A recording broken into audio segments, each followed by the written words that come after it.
આજે તો તળાજા મહુવા હાઈવે પર જોયું ડુંગળી ભરેલા ખટેરાનું એક્સિડન્ટ. તો ફરીથી તમારા બધાનું આપણે મિની વ્લોગમાં હાર્દિક સ્વાગત છે. હવારમાં નાઈને ધોઈને તૈયાર થઈને મોઢે માસ્ક બાંધીને નીકળી ગયા આપણે તળાજા બાજુ. આપણે મહુવા જવાનું હોય એટલે પેલા આવવું પડે આપણે તળાજા, કેમ કે ભાઈ આપણે બસનો પાસ કઢાવેલો છે એટલે પગી ગયા બસ સ્ટેશને. બસ સ્ટેશન આવીને જોયું ભાઈ આપણે એક બસ ચૂકી ગયેલા હતા એટલે પછી આપણે બસની રાહ જોવી પડી. रुको जरा सबर करो. પછી ભાઈ ફાઇનલી મહુવાની બસ આવી ગઈ ને અમે બે ભાઈ બેહી ગયા બસમાં બેન ભાઈ કહે છે હવે બસને ઉડાડો.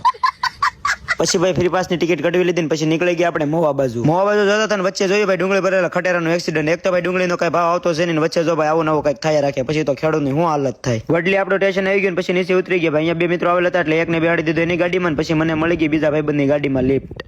પછી પગી ગયા આપણે આઈટીઆઈએ 5 કલાક આઈટીઆઈમાં ભર્યા બાદ પછી આપણે રજા પડી ગઈ પાછા નીકળી ગયા આપણે બસમાં બેહી ગયા ટિકિટ કઢાવીને નીકળી ગયા આપણે તળાજા બાજુ.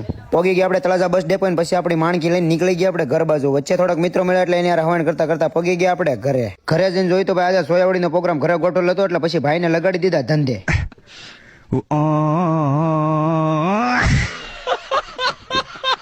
તો ભાઈ પછી ડુંગળી આદુ લસણ ને બધું કમ્પ્લીટ કરી નાખ્યું. પછી ભાઈ તપેલી ગેસ ઉપર મૂકી દીધી અંદર નાખી દીધું તેલ ને પછી બધા મસાલા નાખીને ગ્રેવી કરવા માંડ્યા તૈયાર.